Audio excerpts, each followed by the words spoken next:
Imagine you're walking down a deserted street.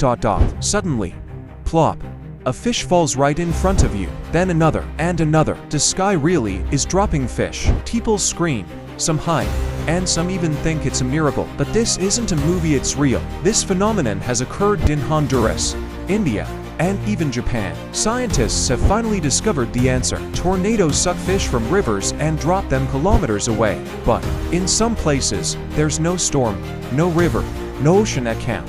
So where do the fish come from? Perhaps the sky does have secrets that we're not ready to understand.